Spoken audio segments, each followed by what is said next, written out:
ജിൻഡോയെ പൊക്കി പൊക്കി പൊക്കി അങ്ങ് ആകാശത്തേക്ക് പൊക്കിയിരിക്കുകയാണ് ഗബ്രി. ആഹാ, നമ്മൾ തന്നെ ലൈവ് കണ്ട സമയത്ത് ഗബ്രി അങ്ങനെ പറയുന്നു ഒട്ടും കരുതിയില്ല.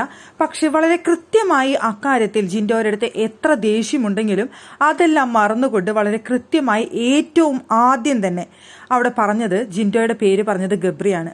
അവിടെ ബിഗ് ബോസ് അവർക്കൊരു ടാസ്ക് കൊടുത്തതാണ്, ഏറ്റവും നല്ല പവർ ടീം അംഗം, ഏറ്റവും നന്നായി ഫ്ലോർ ക്ലീൻ ചെയ്തത് ആര്, ഏറ്റവും നന്നായി കുക്ക് ചെയ്തത് ആര്, ഏറ്റവും നന്നായി ബാത്റൂം ക്ലീൻ ചെയ്തത് ആര്, അങ്ങനെ ഓരോരുത്തരെ കണ്ടുപിടിക്കാനായിട്ട്. അതുകൊണ്ട് ഗബ്രി അവിടെ ഫ്ലോർ ക്ലീൻ ചെയ്തതിൽ ഏറ്റവും നന്നായി ചെയ്തത് ജിൻഡോയാണെന്ന് എടുത്തു പറയായിരുന്നു. ഏറ്റവും ഫസ്റ്റ് അവിടേക്ക് പറയാൻ വന്നത് അവിടെ ഗബ്രി ആയിരുന്നു. ഒരു പക്ഷേ ഗബ്രി അവിടെ ജിൻഡോയുടെ പേര് പറഞ്ഞില്ലായിരുന്നു എന്നുണ്ടെങ്കിൽ അത്രയും പേര് ചിലപ്പോൾ ജിൻഡോയുടെ പേര് ഓർക്കണം എന്നില്ല. ജിൻഡോ അവിടെ ഫ്ലോർ ക്ലീനിങ്ങിലുള്ള ആളല്ല, 2 ആഴ്ചയായിട്ട് പവർ റൂമിൽ നിൽക്കുന്ന ആളാണ് ജിൻഡോ.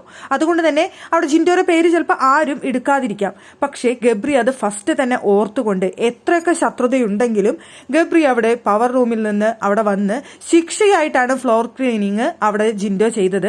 പക്ഷേ അത്രയും നീറ്റായിട്ടും വെടുപ്പോടും കൂടി അവിടെ ആരും തന്നെ ഫ്ലോർ ക്ലീൻ ചെയ്തിട്ടില്ല എന്നാണ് അവിടെ പറഞ്ഞത്. ഗബ്രി ജിൻഡോനെ പുകഴ്ത്തി പറഞ്ഞു. അതിനുശേഷം എല്ലാവരും അവിടെ ജിൻഡോയുടെ പേര് തന്നെയാണ് പറഞ്ഞത്. 1-2 പേര് മാത്രമാണ് ജിൻഡോനെ മാറ്റി 2-3 ആഴ്ചയായി ഫ്ലോർ ക്ലീൻ ചെയ്യുന്ന ശരണ്യയുടെ പേര് ഒന്ന് മാറ്റി പറഞ്ഞത്. അല്ലാതെ എല്ലാവരും ഒരേ സ്വരത്തിൽ ജിൻഡോയാണ് ഫ്ലോർ ക്ലീൻ ഇത്രയും നീറ്റായിട്ട് ചെയ്ത വ്യക്തി, അതുകൊണ്ട് ജിൻഡോനെ തന്നെയാണ് എല്ലാവരും പറഞ്ഞത്. അതിന് തുടക്കം കുറിച്ചത് എന്തായാലും ഗബ്രി തന്നെയായിരുന്നു.